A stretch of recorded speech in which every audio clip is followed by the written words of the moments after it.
हम्म, जैसे देखो, समझ में तो सेंटेंस ही आएगा। एक्शन को दिखा रहा है तो वर्ब की थर्ड फॉर्म है। ठीक है।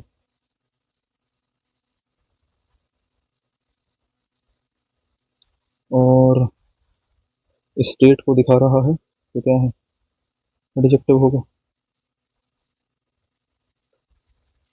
अच्छा एक बात बताओ, जैसे मैं आपसे कहूँ कि मेरे पास एक शब्द है डाई, मैं आपसे कहूँ कि मेरे पास एक शब्द है डाई, तो आप कहिए सर डाई की थर्ड फॉर्म क्या होती है, बोले डाई डाइट डाइड, तो डाई की थर्ड फॉर्म क्या बनेगी, अगर मैं डाई की थर्ड फॉर्म निकालूं, बोले सर डाइट बनेगी। मैंने कहा यार बढ़िया बात है, थर्ड फॉर्म बनेगी डाइट। फिर मैंने कहा कि अच्छा एक शब्द डेड भी होता है, एक शब्द क्या भी होता है, डेड भी होता है। अच्छा दोनों में क्या फर्क है, देखो डेड एडजेक्टिव और डाइट वर्ब की थर्ड फॉर्म है। डाइट वर्ब की क्या है, थर्ड फॉर्म है। बोले सर अच्छा, लेकिन आपको भी सर थर्ड फॉर्म भी तो एडजेक्टिव बनती है। मैंने कहा हाँ यार बनती तो है। अब देखो दोनों में क्या फर्क होगा ये बताता हूँ। जैसे एक शब्द है मेरे पास एक्सेप्ट, क्या शब्द है, एक्सेप्ट। अगर मैं इसकी थर्ड फॉर्म निकालूं तो क्या निकलेगी, क्या बनेगी, एक्सेप्टेड बनेगी। और अगर मैं एक शब्द की बात करूं तो आपने एक शब्द सुना होगा एक्सेप्टेबल,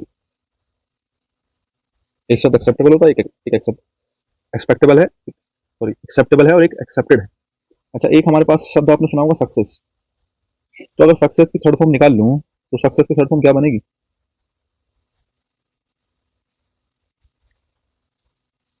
सक्सीडेड, क्या बनेगी, सक्सीडेड। अच्छा अगर मैं एक शब्द देखूं तो आपने सक्सेसफुल नाम का एक शब्द सुना होगा, बढ़िया, ठीक है साहब। अच्छा जैसे एक शब्द आपने सुना होगा एग्री, एग्री की थर्ड फॉर्म एग्रीड होती है, ठीक है। और एक होता है शब्द एग्रीएबल, क्या शब्द होता है, एग्रीएबल। देखो एक चीज और बता दूं तुम्हें काम की, किसी शब्द के लास्ट में एबल लगा हो, ठीक है, एबल लगा हो, फुल लगा हो, और इससे पहले क्या बता के आए, ओ यूएस लगा बता के आए, अगर ये शब्द किसी वर्ड के लास्ट में लगे हैं तो जाति से वो क्या होगा, एडजेक्टिव होगा, समझ रहे हो, क्या होगा, वो एडजेक्टिव होगा। इसकी जो हमारी पार्ट्स ऑफ स्पीच है वो क्या होगी, एडजेक्टिव होगी। एक बात तो रही है। अब तुमको अगर समझाना क्या चाह रहे हो ये तो बताओ, बात तो बहुत सारी बता दी। देखो मैं ये कहना चाह रहा हूँ, ये सब के सब वर्ब की थर्ड फॉर्म है और ये सब के सब क्या है, एडजेक्टिव है। अब मैं दोनों को क्लैरिफाई करूंगा, लेकिन टेंशन ना लो, मैं पहले एक दो सेंटेंस लिखता हूँ तभी ये बात तुम्हें समझ में आ पाएगी बेहतर तरीके से। ठीक है, एक दो सेंटेंस लिखता हूँ उसके बाद देखो, पहले सेंटेंस लिखो जरा। जैसे सेंटेंस एग्जाम का है,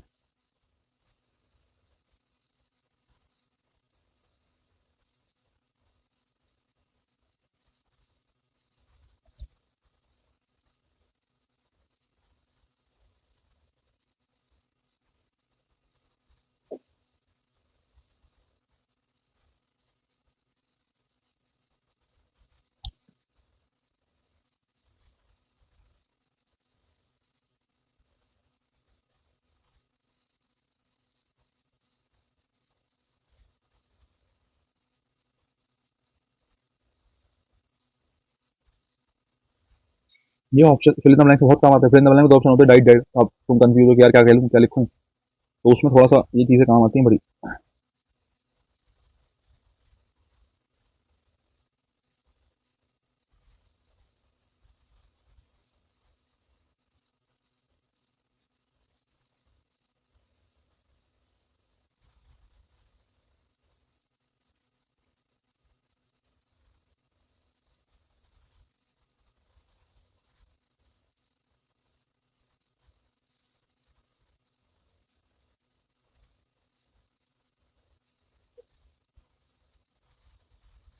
वी हैव ऑफर्ड देम सम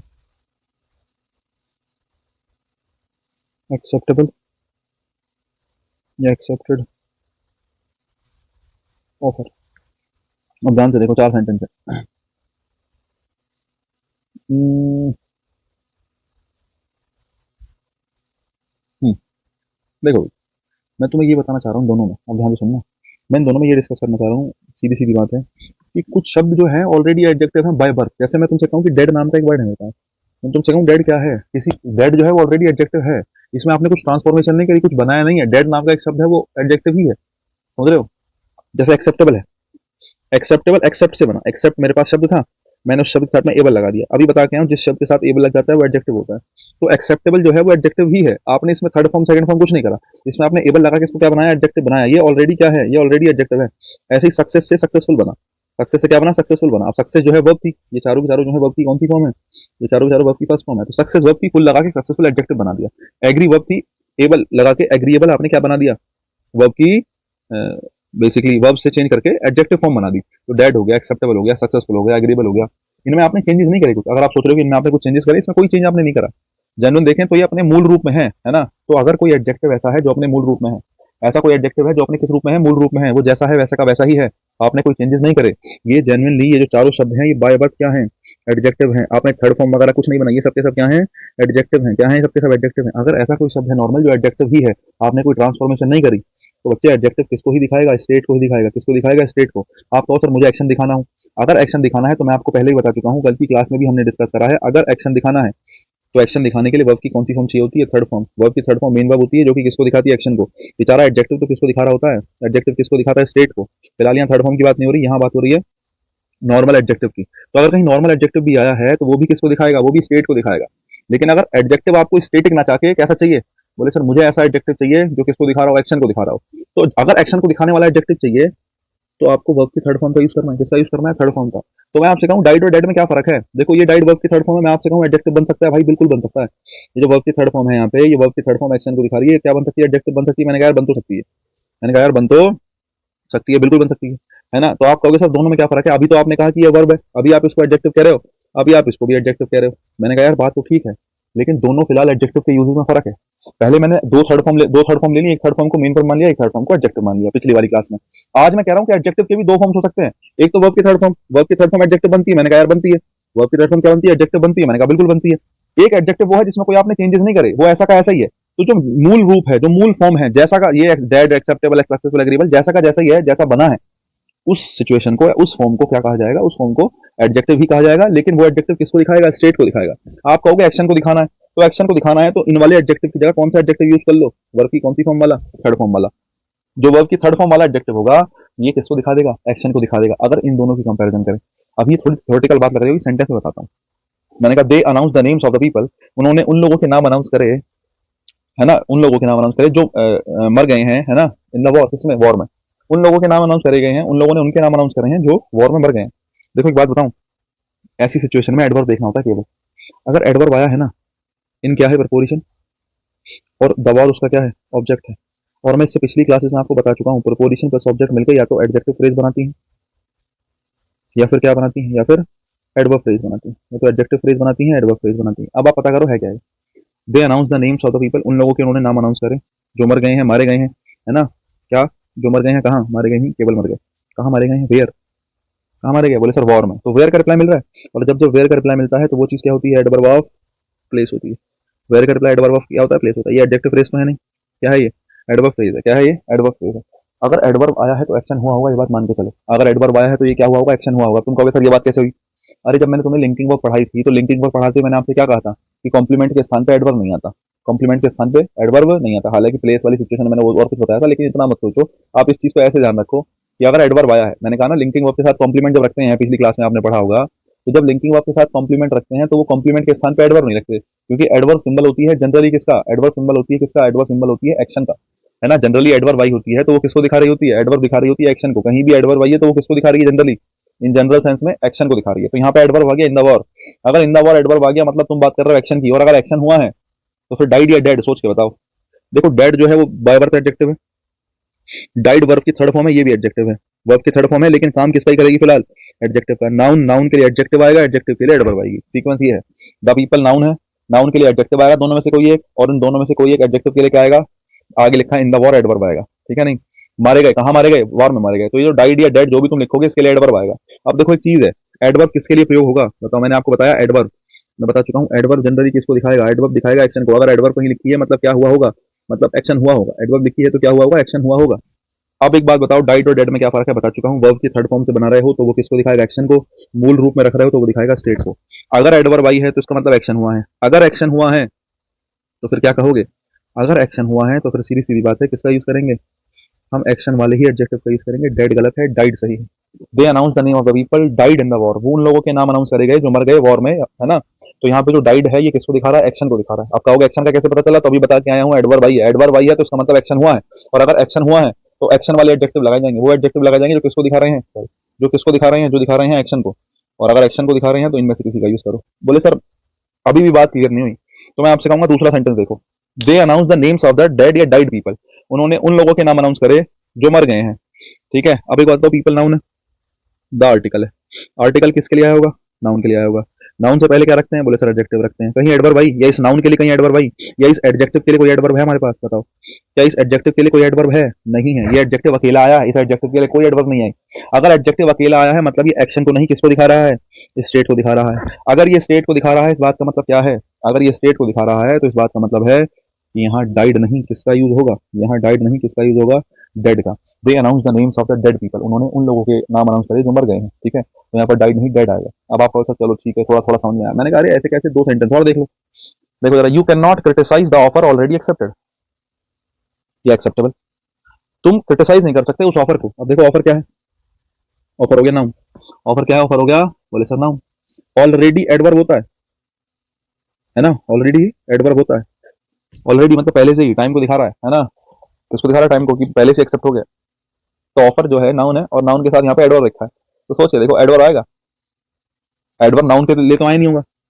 अरे एडवर्ब किसकी क्वालिटी बताता है? क्या एडवर्ब नाउन की क्वालिटी बताता है? नहीं बताता। एडवर्ब एडजेक्टिव की क्वालिटी बता सकता है।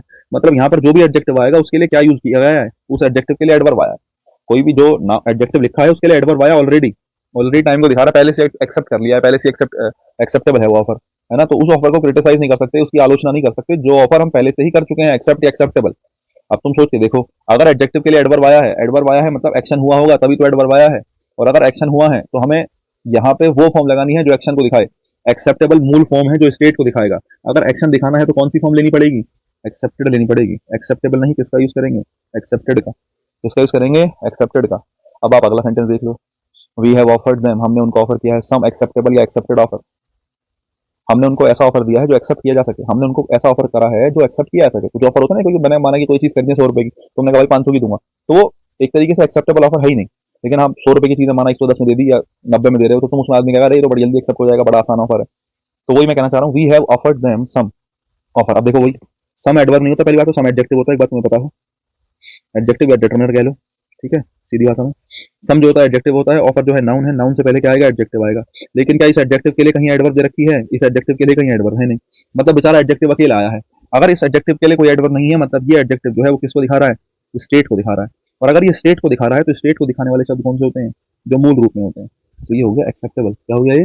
Acceptable. They we have offered them some acceptable offer, ये हमारा बात हो गई। तो मैंने आपको दो दो चीजों में डिफरेंस समझाया, ठीक है। अगर तुम्हें लग रहा थोड़ा सा भारी है ना, तो एक काम करना, एक बार वीडियो दोबारा से देखना, मजा आ जाएगा। मैं आपको जेन्युइन बता रहा हूँ, ये बड़ी ऐसी चीज है कि कहीं ये ऐसी चीजें हैं जो आपको कहीं किताब में लिखी नहीं मिलेंगी, क्योंकि ये बातें बुक में थोड़ी लिखी जा सकती हैं। इसको लिखोगे कैसे? जो मैं समझा रहा हूँ कि भाई इसको आपने क्या माना, एक्शन माना, इसको आपने स्टेट माना, बड़ा टिपिकल हो जाएगा। लैंग्वेज भी ऐसी बनेगी, बड़ी अजीब गरीब सी।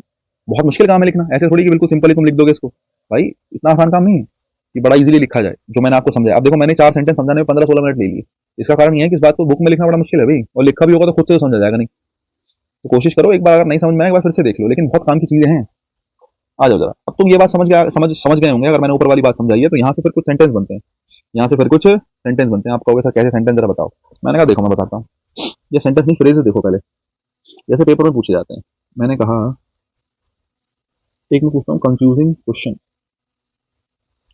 और एक मैं पूछता हूँ कंफ्यूज्ड क्वेश्चन, जैसे कि है ना। जैसे आपने मूवी देखी होगी, द अमेजिंग स्पाइडरमैन।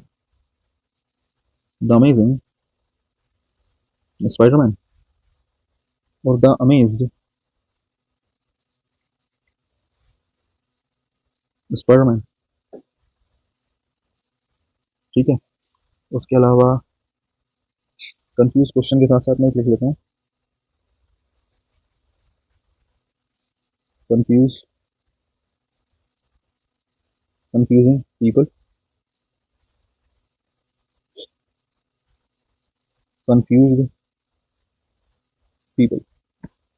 कई बार ये आपसे पूछा जाता है कि भाई इनकी कौन किसके स्थान पे क्या आएगा। ध्यान से सुनना। देखो, दो चीज यूज करेंगे, तो एक आईएनजी फॉर्म यूज करिए, एक थर्ड फॉर्म यूज करिए। देखो ध्यान से सुनना। मैं तुम्हें पार्टिसिपल पढ़ाया है, बोले सर पढ़ाया है। पार्टिसिपल दो टाइप के बताए हैं, प्रेजेंट पार्टिसिपल और पास्ट पार्टिसिपल, ठीक है साहब। प्रेजेंट पार्टिसिपल होता है वर्ब की आईएनजी फॉर्म, पास्ट पार्टिसिपल होता है वर्ब की थर्ड फॉर्म। तो मैं तुम्हें एक बात बताऊं काम की, ठीक है, कि जब जब जरूरत पड़े ना इनकी, तो ध्यान रखना प्रेजेंट पार्टिसिपल कहीं आएगा ना, तो वो कैसा मीनिंग रख रहा होगा? एक्टिव मीनिंग रख रहा होगा। कैसा मीनिंग रखेगा? Active meaning. आप कहोगे एक्टिव एक्टिव मीनिंग क्या है? अरे एक्टिव पैसिव वाला एक्टिव। और ये कैसा मीनिंग रखेगा? पैसिव मीनिंग रखेगा। कैसा मीनिंग रखेगा? पैसिव। ये वर्ब की थर्ड फॉर्म है, वो पैसिव मीनिंग रखेगा, ये मीनिंग रखेगा एक्टिव। आप कहोगे सर ये तो बड़ी कंफ्यूजिंग बात हो गई, एक्टिव मीनिंग क्या होता है, पैसिव मीनिंग क्या होता है? देखो मैं समझाता हूँ, टेंशन ना लो, धीरे धीरे सीखेंगे कि मीनिंग कैसा हो सकता है, एक्टिव हो सकता है, पैसिव हो सकता है। कंफ्यूजन कहाँ होता है, मैं बताऊँ क्वेश्चन क्या आता है। जैसे आपके सामने पेपर में क्वेश्चन आएगा, है ना, पेपर में आपके सामने क्वेश्चन आएगा, जैसे मैंने क्वेश्चन ये लिख दिया हूँ, मैं यहीं पे लिख देता हूँ क्वेश्चन में, ध्यान से मैं लिखता हूँ आई हैव गॉट सम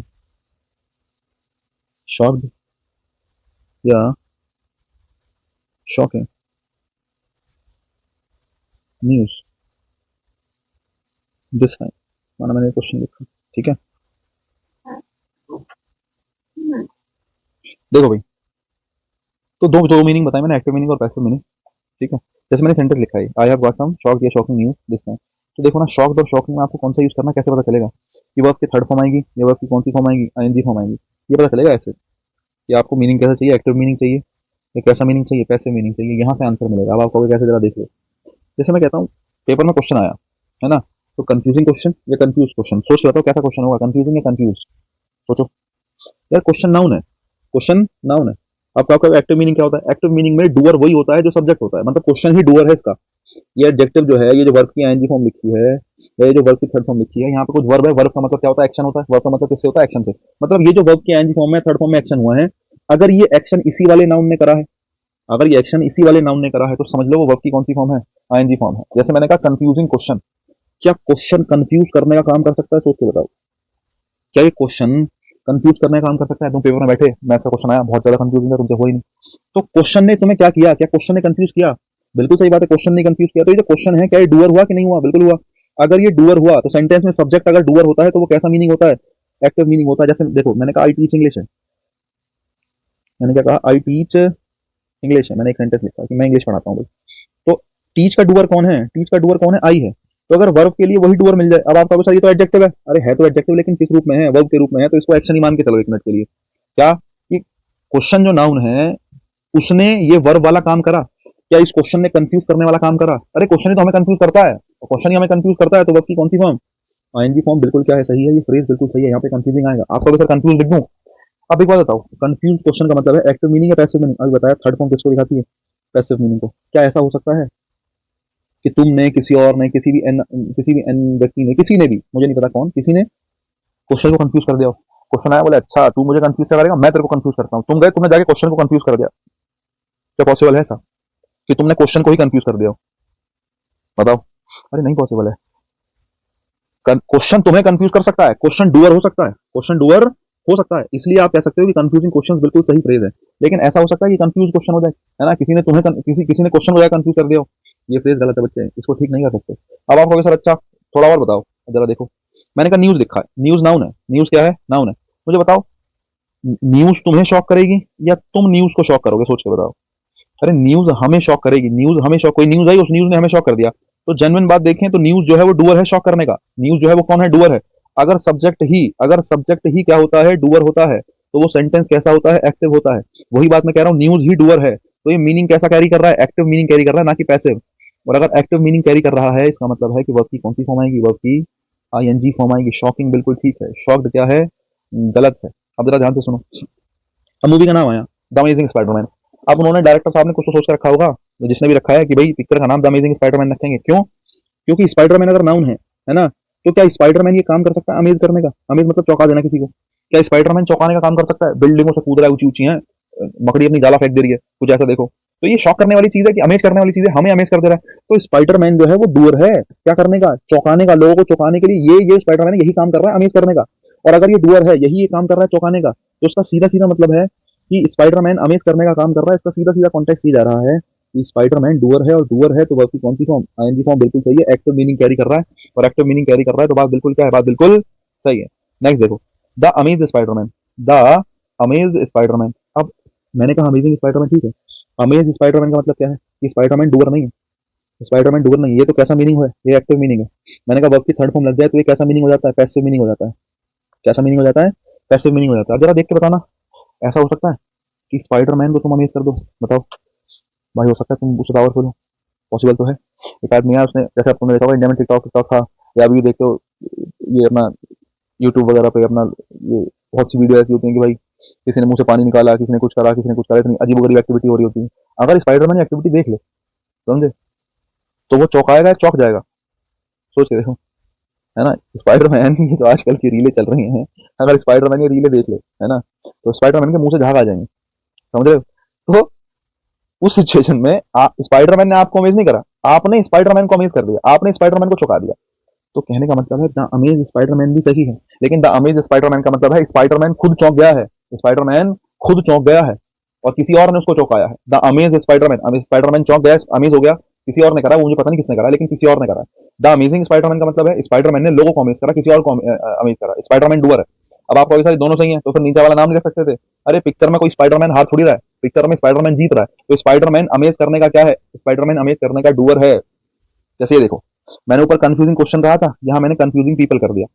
अब यहाँ इस वाली सिचुएशन में बच्चे दोनों सही हैं, पता है, पीपल नाउन, कंफ्यूजिंग वर्ब की आईएनजी फॉर्म, कंफ्यूजिंग वर्ब की थर्ड फॉर्म। अब जरा ध्यान से सुनना, क्या ऐसा हो सकता है कि लोग बाग किसी को कंफ्यूज कर दें? The very confusing people. तुमने किसी से रास्ता पूछा, तुम जा रहे थे रास्ता, बोले भाई साहब मुझे इसके घर जाना है ना, इसके घर जाना है, मुझे जरा मुझे रास्ता बता दो, है ना, तो उन्होंने तुम्हें गलत बता दिया। उसने कहा सीधा चला जा, उसके बाद दाएं बाएं लेफ्ट राइट ये वो करके उन्होंने तुम्हें रास्ता बता दिया। अब तुम सोच के देखो, है ना, तो तुमने किसी से रास्ता पूछा और उसने तुम्हें उल्टा सीधा रास्ता बता दिया, तो वो कैसे लोग हुए? कंफ्यूजिंग पीपल हुए। वो तुम्हें क्या कर रहे हैं? कंफ्यूज कर रहे हैं। ये पीपल जो है वो डूअर है, क्या करने के? कंफ्यूज करने के। तो अगर पीपल डूअर है तो कंफ्यूजिंग पीपल वर्ब की आईएनजी फॉर्म बिल्कुल क्या है, सही है, कैसा मीनिंग रख रहा है? एक्टिव मीनिंग रख रहा है। लेकिन वहीं मैं अगर बात करूं कि कंफ्यूज पीपल, तुमने रास्ता पूछा, बोले भाई साहब रास्ता बता दोगे, बोले मुझे बता दो कि रामलीला जाना है, मुझे रामलीला ग्राउंड जाना है, रामलीला ग्राउंड कैसे कैसे जाएंगे? अब उसे खुद नहीं पता, यार अच्छा लेफ्ट जा सकते हैं, नहीं नहीं नहीं राइट जा सकते हैं। तो वो जो व्यक्ति है उसने तुम्हें कंफ्यूज नहीं करा, है ना, या उसके पड़ोस में कोई दोस्त बैठा था उसका, उसने कहा नहीं नहीं ऐसे नहीं, ऐसे जाएंगे, ये रास्ता तू गलत बता रहा है, तो उसने, उसके दोस्त ने उसको कंफ्यूज कर दिया, कुछ ऐसा हुआ। तो यहाँ पे लोगों ने कंफ्यूज नहीं करा, लोगों को किसी ने कंफ्यूज कर दिया, है ना, लोगों को किसी ने कंफ्यूज कर दिया। तो कंफ्यूज पीपल का मतलब है किसी ने उन लोगों को क्या कर दिया है, किसी व्यक्ति ने उन लोगों को कंफ्यूज कर दिया, इसका मतलब ये पैसिव मीनिंग है। बात ये भी सही है, लेकिन डिपेंड करेगा कैसे सेंटेंस में यूज हुई है। तो मैं तुमने ये समझाने की कोशिश करी है, कई बार नाउन से पहले एडजेक्टिव के रूप में दो चीजें आती हैं, वर्ब की आईएनजी फॉर्म और वर्ब की कौन सी फॉर्म, थर्ड फॉर्म। अगर आईएनजी फॉर्म या थर्ड फॉर्म आई है तो तुम्हें समझना पड़ेगा कब आईएनजी आएगी, कब थर्ड फॉर्म आएगी।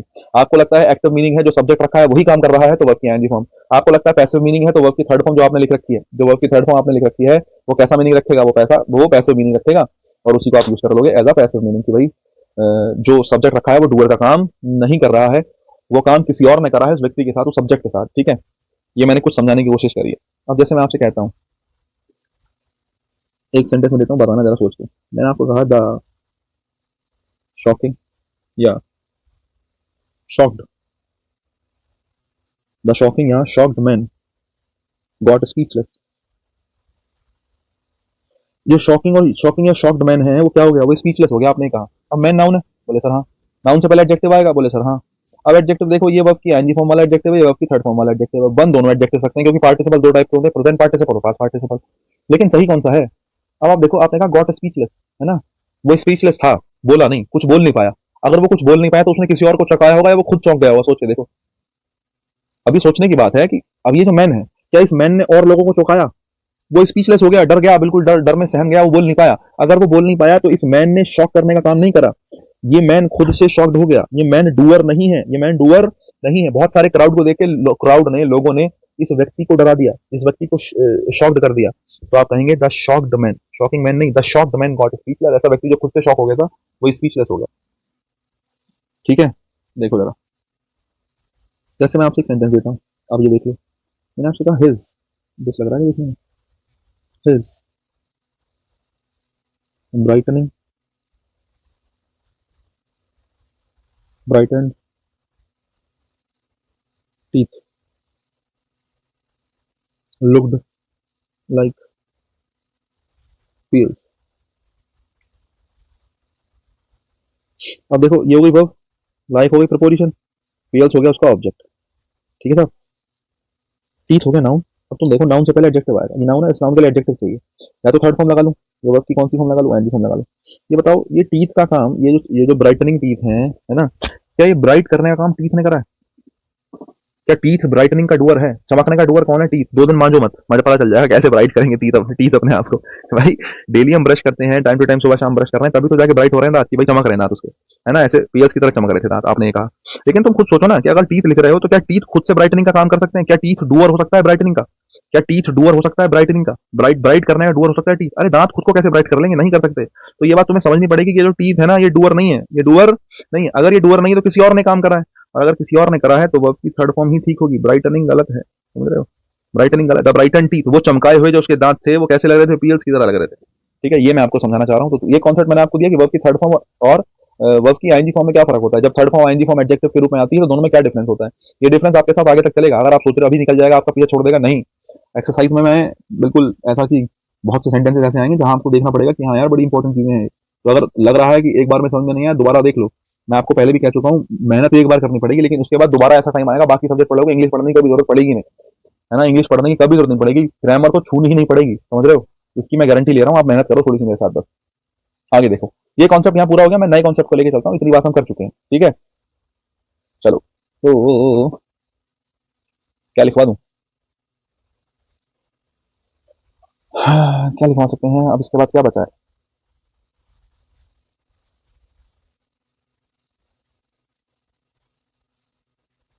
हम्म,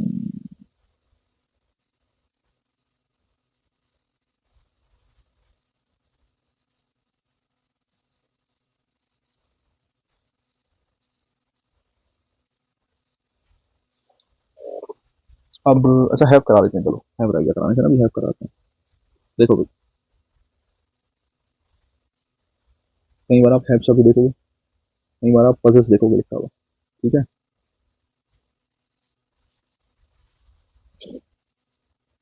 हैव मिल सकता है, पजेस मिल सकता है, ऑन मिल सकता है। तीनों का मतलब होता है अधिकार होने से। किसी चीज पर आपका क्या है? किसी चीज पर आपका अधिकार है। क्योंकि आईएनजी फॉर्म थर्ड फॉर्म की बात करी है, तो मैं ये बात आगे लेके चलता हूँ इसी तरीके से। इसका मतलब अधिकार होने से होता है ना। और आपका किसी चीज पर अधिकार होना परमानेंट एक्शन है। कैसा एक्शन है? परमानेंट एक्शन है। आपको अगर किराए पे ले लिया तो कोई चीज, बोले मेरे पास घर है, मैंने कहा अच्छा, बोले लेकिन किराया का है। अरे जब तक पैसे दे रखे तब तक आपका ही है, समझे। तो अधिकार हमेशा परमानेंट होता है। किसी चीज पर आपका अधिकार है, कैसा एक्शन है? परमानेंट एक्शन है। कैसा एक्शन है? परमानेंट एक्शन है। और अगर ये परमानेंट एक्शन है तो जब जब अधिकार वाली बात होगी, इनमें से किसी की भी आईएनजी फॉर्म की कोई जरूरत नहीं है। आपको लगता है कि एक्शन परमानेंट है तो आईएनजी फॉर्म की जरूरत है ही नहीं। आपको लगता है कोई एक्शन टेम्परेरी है ना।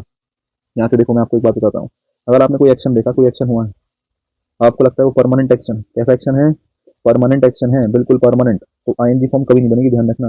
और आपको लगता है वो टेम्परेरी एक्शन है, ठीक है, नहीं। कैसा लगता है आपको वो, कि वो टेम्परेरी एक्शन है, तो ध्यान रखना, टेम्परेरी एक्शन में वर्ब की आईएनजी फॉर्म बन सकती है, कोई दिक्कत की बात नहीं है। टेम्परेरी एक्शन में जनरली आईएनजी फॉर्म ही आएगी। तो दोनों चीजें ठीक है, डिपेंड करेगा सेंटेंस पे। अब आपको अगर सर थोड़ा सा सेंटेंस दो तो समझ में आए क्या कहना चाह रहे हो, ठीक है। देखो जरा, जैसे मैंने आपसे एक बात कही कि नंबर डालते हैं, आई एम हैविंग अब रेस्ट। दूसरा देखो, I am having a car. तीसरा देखो, आई एम हैविंग लंच। चौथा देखो, हम्म, और क्या,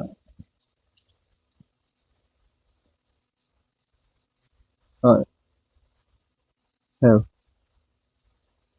आई हैव अ विला। देख लो जरा ध्यान से। अगर आप रेस्ट कर रहे हो तो आपका रेस्ट करना टेम्परेरी एक्शन है, परमानेंट? सोच के बताओ। रेस्ट करना टेम्परेरी ही एक्शन है। पूरे जीवन थोड़ी रेस्ट करोगे, बोले एक बार लेट गया तो अब तो पूरे जीवन ही रेस्ट करना है, ऐसा थोड़ी है। रेस्ट कर रहे हो, उठोगे भी तो टेम्परेरी एक्शन है। अगर टेम्परेरी एक्शन है तो वर्ब की आईएनजी फॉर्म हैज या वेड का आईएनजी बनने में कोई गलती नहीं है। सेंटेंस बिल्कुल ठीक है। मैंने कहा जब जब इसका मतलब अधिकार से निकलेगा जो कि परमानेंट एक्शन को दिखाएगा, तब तब आईएनजी फॉर्म नहीं आएगी।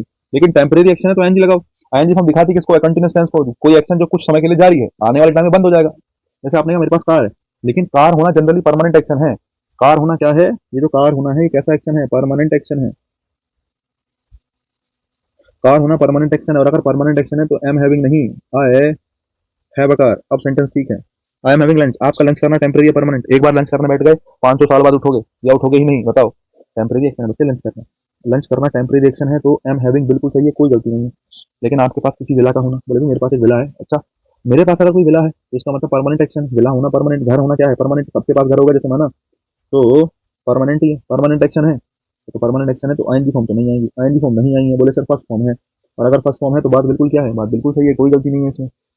इतना ही मैं आपको समझाना चाह रहा था कि हैज हैव है सॉरी हैज पजेस या ऑन कहीं सेंटेंस में मिल जाए तो ये जो शब्द होते हैं ये ऐसे शब्द होते हैं कि अधिकार को दिखाने वाले, और अधिकार हमेशा परमानेंट होता है तो इनकी एनजी फॉर्म नहीं बनती। लेकिन अगर यही शब्द किसी टेम्पररी एक्शन के लिए लगाए जाए, जैसे आई हैव है, पजेस है, आपको दिख रहा है कि वो एक्शन खाना खाने के लिए हैव का यूज करते हैं कि मैं खाना खा रहा हूँ, आई एम हैविंग, मैंने सेंटेंस बोलूं आई एम हैविंग बात कि मैं नहा रहा हूँ, तो मैं आपका नहाना परमानेंट एक्शन नहीं हो सकता भाई कि तुम एक बार नहाने गए तो फिर नहा ही रहे हो, टेम्पररी एक्शन होगा।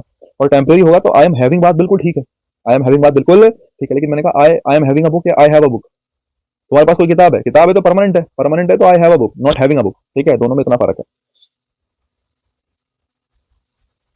ठीक है। चलो ये तो हो गई है आपकी बात। इसके बाद तीन चीजें और आती हैं आपके पास।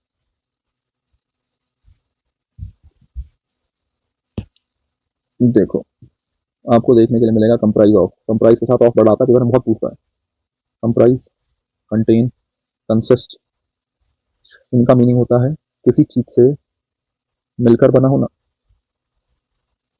इनका मीनिंग होता है किसी चीज से मिलकर बना होना, कोई चीज है जिससे मिलकर बना है, ठीक है, किसी चीज से मिलकर बना होना, कोई चीज किसी चीज से मिलकर बनी, जैसे माना मेरे हाथ में वॉच है, रबड़ की बनी है, वॉच अगर है रबड़ की बनी है, इस बात का मतलब क्या है, आप यही थोड़ी कि आज रबड़ की बनी है सुबह कल देखूंगा तो प्लास्टिक हो जाएगी, रबड़ है तो रबड़ की रहेगी, या उसका जो मैं कहता हूँ जो उसका स्ट्रैप है वो रबड़ का है तो वो रबड़ का ही रहेगा, परमानेंट एक्शन है। और अगर ये किसी चीज से मिलकर बना होना है, ये परमानेंट एक्शन है। कैसा एक्शन है? Permanent action. और परमानेंट एक्शन है तो किसको दिखाएंगे? स्टेट को दिखाएंगे। किसको दिखाएंगे? स्टेट को। और स्टेट को दिखाएंगे तो आप कह सकते हैं इन शब्दों की जनरली आईएनजी फॉर्म नहीं बनेगी, इन शब्दों की आईएनजी फॉर्म नहीं बनेगी। एक सवाल और यहाँ से बनता है, पूछो क्या सवाल? ये बनता है कि कंप्राइज के साथ जनरली एग्जामिनर ऑफ लिख के देता है, तो कंप्राइज के साथ ऑफ आ सकता है? आ सकता है। बोले सर अभी तो मना कर रहे थे आप, कंप्राइज के साथ ऑफ आ भी सकता है? नहीं, तो ध्यान रखना, अगर सेंटेंस एक्टिव है, एक्टिव वॉइस है, तो ऑफ की कोई जरूरत नहीं है। क्यों? क्योंकि कंप्राइज ट्रांजिटिव वर्ब होती है। कंप्राइज कैसी वर्ब होती है? ट्रांजिटिव। लेकिन कंप्राइज अगर पैसिव वॉइस में आया है, कौन से वॉइस में आया है? पैसिव वॉइस में आया है, तो उसके साथ ऑफ बिल्कुल सही है, कोई दिक्कत नहीं। अब आप कहोगे सर ये क्या बात हुई, एक्टिव में ऑफ नहीं आएगा और पैसिव में ऑफ आएगा? अरे देखो, पैसिव वॉइस में क्या होता है, ऑब्जेक्ट सब्जेक्ट बन जाता है ना। जैसे मैं सेंटेंस लिखता हूँ, फिर वो एक ही सेंटेंस है जो तुम्हें सब कुछ सिखा देगा, क्योंकि आई टीच इंग्लिश। तो टीच अगर ट्रांजिटिव वर्ब है तो कोई प्रपोजिशन क्यों लेगी? ये सीधा ऑब्जेक्ट बनाएगी। Same goes with comprise, comprise के साथ भी सेम सिचुएशन है। कंप्राइज ट्रांजिटिव वर्ब है, और अगर ट्रांजिटिव वर्ब है तो वो अपने साथ ऑफ क्यों लेगी? बोले सर ऑफ तो नहीं लेगी यार, ये बात तो बड़ी ईजी है। लेकिन अगर पैसिव वॉइस में जाएंगे तो क्या प्रपोजिशन जरूरत पड़ेगी? बिल्कुल पड़ेगी यार। इंग्लिश सब्जेक्ट बन गया, देखो टीच का हो गया is taught, English is taught. I, अब इस आई, अब देखो आई ऑब्जेक्ट जो था तुम्हारा वो क्या बन चुका है? अब सब्जेक्ट बन चुका है, ठीक है। ये जो आई सब्जेक्ट है इसको कैसे लिखोगे? बाय मी। तो ये जो आई है बाय मी से जुड़ गया। बताओ क्या स्टॉट के पास कुछ है अभी? बताओ। पैसिव वॉइस में वर्ब के पास ऑब्जेक्ट नहीं होता। अगर आपको नहीं पता है ये वाली बात यहाँ से सीख लो। अगर कोई सेंटेंस पैसिव वॉइस में रखा है तो उस पैसिव वॉइस में जो वर्ब है उसके पास ऑब्जेक्ट नहीं होगा, क्योंकि वो ऑब्जेक्ट क्या बन चुका? वो ऑब्जेक्ट सब्जेक्ट बन चुका है यार। पैसिव वॉइस में वर्ब के पास ऑब्जेक्ट नहीं होता, क्योंकि जो ऑब्जेक्ट है वर्ब के साथ रखा हुआ वो सब्जेक्ट बन चुका है शुरुआत में जाके। ये इंग्लिश आ गया देखो। इसीलिए कहते हैं कि पैसिव वॉइस में वर्ब के बाद प्रपोजिशन की जरूरत पड़ती है। जैसे यहाँ पे बाई आया है, ऐसे ही कंप्राइज अपने साथ में क्या लेगा? बाई ना लेके क्या ले लेगा? ऑफ ले लेगा। बाई ना लेके क्या ले लेगा? ऑफ ले लेगा। बस इतनी सी बात है कि बाई की जगह किसका यूज कर लोगे? ऑफ का यूज कर लोगे, और कुछ नहीं है। मैं इतनी ही बात आपसे कहना चाह रहा हूँ, ठीक है।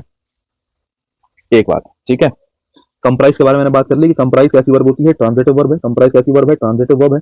इसके साथ एक्टिव वॉइस में ऑफ नहीं आएगा, ये डायरेक्ट अपना क्या लेगी? ऑब्जेक्ट लेगी। लेकिन अगर पैसिव वॉइस है तो पैसिव वॉइस में ऑफ का यूज करना पड़ेगा। एक रही ये बात। अब आप कहोगे सर और कुछ बात है इससे रिलेटेड? मैंने कहा अरे बिल्कुल है यार। क्या? देखो, कंप्राइज जो होता है ना वो किसके बराबर होता है? Consist of. कंप्राइज किसके बराबर होता है? Consist of. आप कहोगे ये वाली बात क्या हुई सर, ये तो समझ ही नहीं।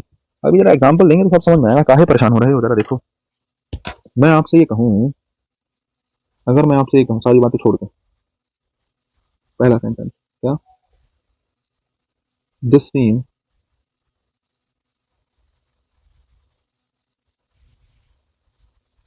comprised of 11 players। और दूसरा मैं ये कहूँ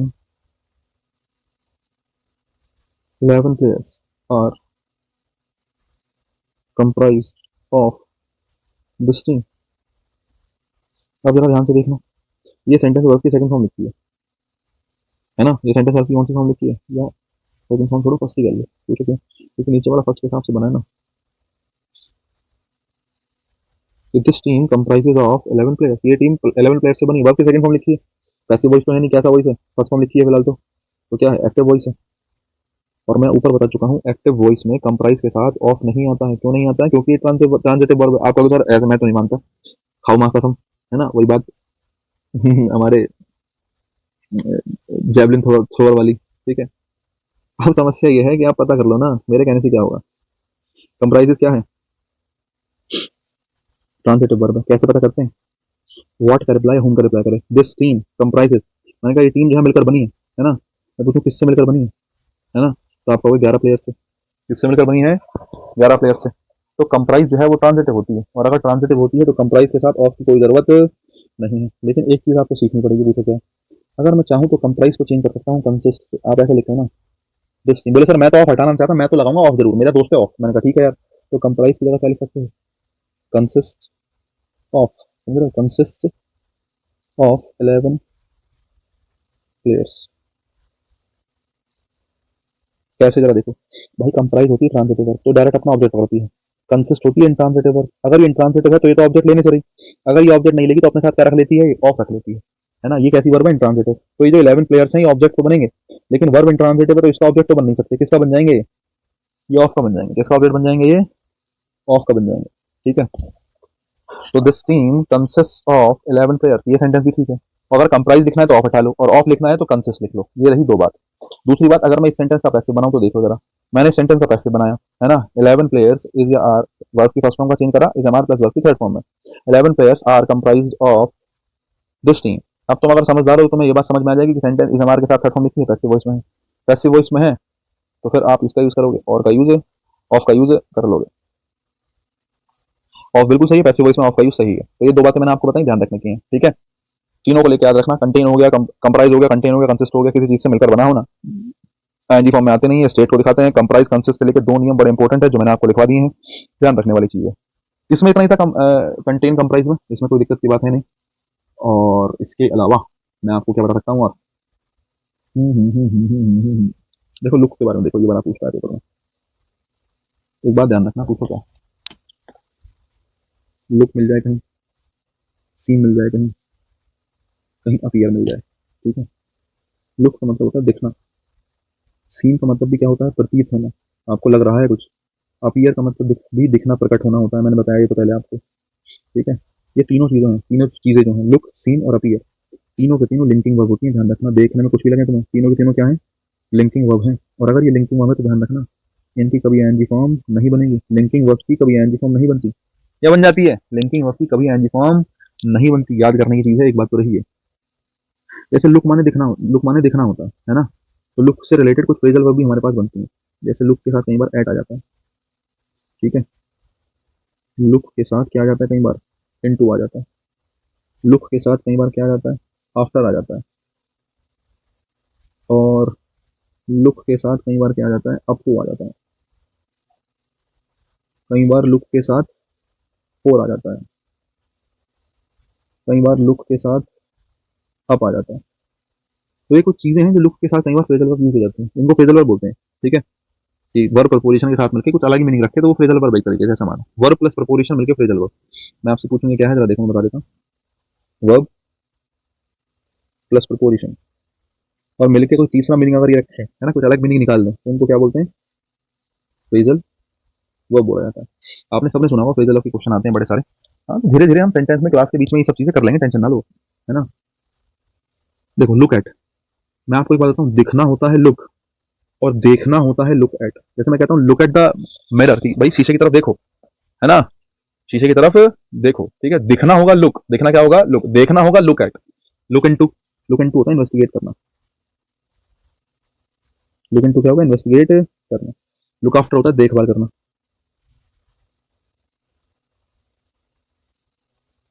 लुक आफ्टर होता है देखभाल करना। Look up to, look up to होता है टू रेस्पेक्ट। लुक फॉर होता है टू सर्च, तलाशी वगैरह लेने के लिए लुक फॉर यूज करते हैं। लुकअप होता है, लुकअप भी वैसे तो सर्च ही है, ठीक है। लुकअप भी क्या ही है? सर्च ही है। लेकिन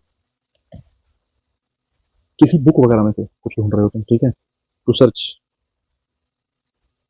फ्रॉम बुक, डिक्शनरी, है ना, बुक समथिंग, कुछ ऐसे में से कुछ ढूंढ रहे हो तो उसके लिए लुकअप आता है। जैसे मैंने कहा कोई तुम वर्ड ढूंढ रहे हो वोकैबुलरी का डिक्शनरी में, तो you are looking up a word related to this that, जो भी तुम कहोगे कि आप इससे रिलेटेड कोई शब्द ढूंढ रहे हो, कमरों की तलाशी ले रहा है कोई, है ना, तुम किसी पीजी में रह रहे हो, वार्डन आ गया, उसने कमरों की तलाशी ली मान लेते हैं, तो कमरों की तलाशी लुक फॉर है, सर्च कर रहे हो, वो सर्च कर रहा है, तुम बुक वगैरह में, डिक्शनरी वगैरह में कुछ सर्च कर रहे हो तो वो लुकअप है, दोनों में फर्क होता है, ठीक है।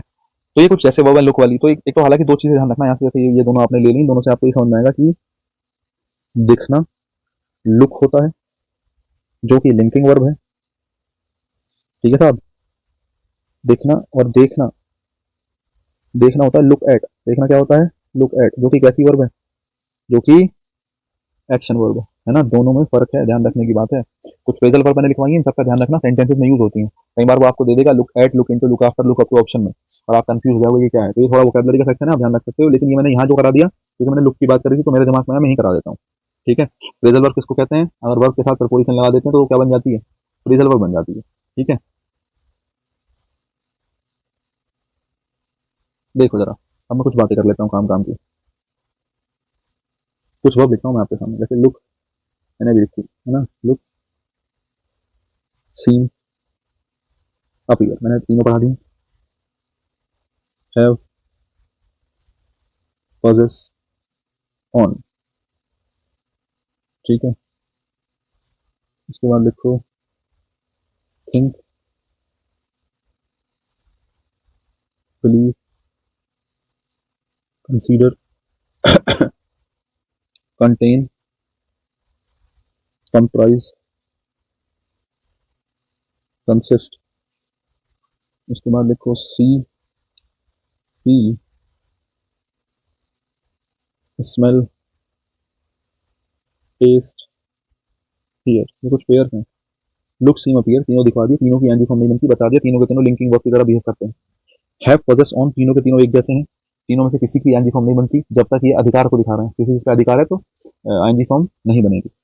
कंटेन, कंप्राइज, कंसिस्ट, किसी चीज से मिलकर बना होना, स्टेट है, इनकी आईएनजी फॉर्म नहीं बनती, आईएनजी के अलावा कंप्राइज के साथ ऑफ नहीं आता, कंसिस्ट के साथ ऑफ आता है, कंप्राइज के साथ ऑफ लगाना है तो सेंटेंस एक्टिव की जगह पैसिव में होना चाहिए, ये बात मैं बता चुका हूँ, ठीक है। अब बात बचती है थिंक, बिलीव, कंसीडर, एक पेयर ये कराना है, सी, फील, स्मेल, टेस्ट, हियर, एक पेयर ये कराना है, ठीक है। थिंक, बिलीव, कंसीडर एक साथ कराए जाएंगे और तीनों का मीनिंग भी ये लगभग सेम है। ये सी, फील, स्मेल, टेस्ट, हियर, इनका भी मीनिंग सेम है, मैं आपको बताऊं, आप कहेंगे अरे सर कैसी बात कर रहे हो, है ना, स्मेल अलग चीज है, सी अलग चीज है, टेस्ट अलग चीज है, हियर अलग चीज है, सबके मीनिंग अलग अलग है, अरे पांचों के मीनिंग सेम है, मैं बताऊंगा कैसे, टेंशन ना लो। तो ये वाले दो पेयर कराने हैं, राइट सेकंड को, एक ये और एक ये भी करा दूंगा, टेंशन ना लो। और कुछ वो और लिखवाता हूँ, ध्यान से सुनो नीचे। नोटिस है, नीड है, फिट है, सूट है, वे है, वजन, ठीक है, बिलोंग है, वांट है, लैक है, नो है, और लव है, हेट है, अडोर है, एग्जिस्ट है, एग्जिस्ट बाद में लिखिए, पहले एडमायर लिखो, अडोर जैसे ही एडमायर है, ठीक है, एग्जिस्ट है, रिमेंबर है, फॉरगेट है, फॉरगिव, प्रेफर, लव के साथ लाइक लिख लो, लाइक, लव, है ना, एग्री, ये स्पेस पे जितनी वर्ब लिखी है, जनरली इन वर्ब्स की आईएनजी फॉर्म, जनरली इन वर्ब्स की आईएनजी फॉर्म नहीं बनती, क्योंकि ये सारी की सारी वर्ब्स, है ना, क्योंकि ये जितनी भी वर्ब्स हैं, ये सारी की सारी वर्ब्स कैसे एक्शन को दिखाती हैं, परमानेंट एक्शन को दिखाती हैं, कैसे एक्शन को दिखाती हैं, परमानेंट एक्शन। अब आप कहोगे सर परमानेंट एक्शन कैसा है, जरा मुझे बताओ। देखो, हर एक वर्ब के पीछे अपना अपना रीजन है ना, एक्शन कैसा है, परमानेंट एक्शन। अब तुम कहोगे सर जैसे लव है ना, लाइक है, लव और लाइक परमानेंट एक्शन है यार, ये एक बार हो गया तो फिर हो गया। अब ये बिल्कुल ऐसा परमानेंट ही चलेगा कि अगर एक बार आपने कहा इफ यू लव समवन तो इट इज परमानेंट, कि भाई ये एक परमानेंट एक्शन है। अब जैसे एक दिन मेरे से क्लास में बच्चा बोला, बोले सर ब्रेकअप हो गया, सर क्या होगा, तो मैंने कहा बात तो सही है, कि ब्रेकअप हो गया तो परमानेंट तो रहा नहीं। लेकिन देखें, अगर किसी एक तरफ से एक्शन गलत नहीं हुआ है ना, एक्शन गलत इन सेंस की अगर चीजें बिल्कुल ठीक नहीं, सब कुछ सही रहा, जब तक है तब तक क्या है, परमानेंट ही है ना। जब भी जैसे ये लव वाला कॉन्सेप्ट जो है, लाइक वाला कॉन्सेप्ट जो है, आप अगर ऐसा गर्लफ्रेंड बॉयफ्रेंड में देखिए, आप इसको ऐसे देखें, माता पिता के लिए लेके चलो, घर वालों ने भाई खूब मारा तुम्हें किसी बात पे, ठीक है, लेकिन फिर भी इसका मतलब ये थोड़ी है कि लव खत्म हो गया या उनका प्यार खत्म हो गया। तुम्हारा उनके प्रति तुम्हारा या तुम्हारे प्रति उनका, दोनों बातें सेम है ना।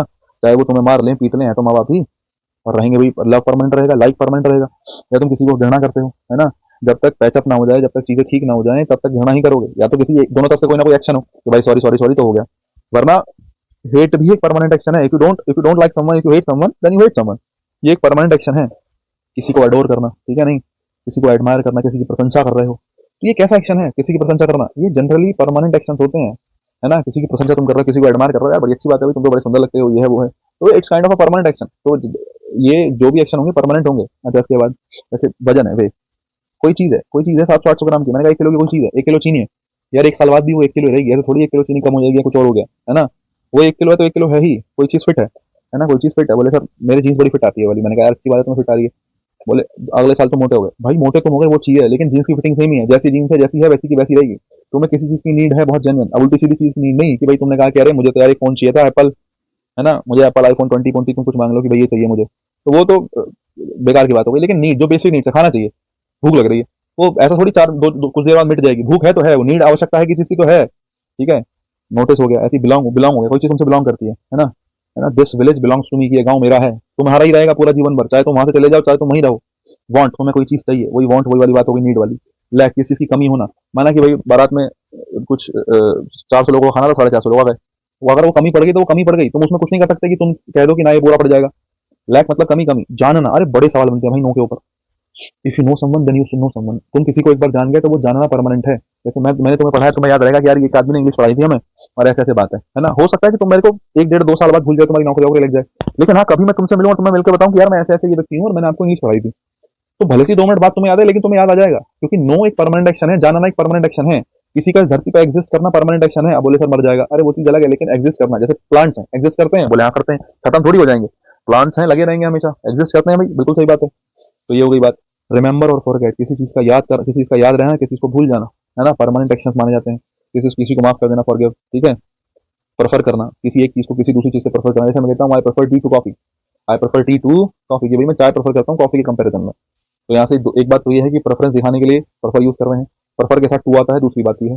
तीसरी बात ये है कि प्रेफर परमानेंट एक्शन है, किसी को प्रेफर करना, जो है मुझे हमेशा चाय पसंद है कॉफी से ज्यादा, मैं ये कहना चाह रहा हूँ। तो ये तुम प्रेफर कह रहे हो, ये परमानेंट एक्शन है, और परमानेंट एक्शन है तो आईएनजी फॉर्म बनेगी नहीं। किसी किसी बात से एग्री करना, तुम किसी से एग्री करते हो कि भाई ये बात आपने बिल्कुल सही कही, मैं आपकी बात से 100% एग्री करता हूँ, है ना। अगर आप किसी बात से एग्री करते हो, कोई चीज ठीक लग रही है आपको, तो वो परमानेंट ठीक लग रही है यार, है ना। वो चीज, अगर कोई चीज ठीक लग रही थी, ऐसा थोड़ी अरे बड़ा बड़ा सही लग रहा है, 1 सेकंड बाद तुम कहोगे नहीं बुरा लग रहा है, ऐसा थोड़ी यार, वो चीज परमानेंट है, एक्शन ऐसा है वो परमानेंट है, ठीक है। किसी चीज का सूट करना, ये सब एक्शंस परमानेंट होते हैं, और ये एक्शंस परमानेंट होते हैं, तो परमानेंट होने की वजह से जनरली इन एक्शंस की एनजी फॉर्म नहीं बनती है, जनरली इन एक्शंस की एनजी फॉर्म नहीं बनती है। तो ये तो मैंने आपको कुछ वर्ब्स जनरल बता दी, है ना। उसके अलावा ऊपर के 3 पेयर में बता चुका हूँ, अब हमारे ये वाले 2 पेयर बचे हैं। थिंक बिलीव कंसीडर, क्या बचा है, थिंक बिलीव और कंसीडर, और उसके अलावा हमारा बचा है सी फील स्मेल टेस्ट, ये ठीक है। ये 2 चीजें हमारी बची हैं, चलो इनको भी कर लेते हैं। परमानेंट एक्शन वाली बात मैंने बता दी, ये हमारा पूरा हो गया ऊपर का। अब मैं 2-3 सेंटेंस में लिख देता हूँ, थिंक बिलीव कंसीडर लिख लेता हूँ, देखो बस ज्यादा नहीं, बस ये लास्ट बताऊंगा।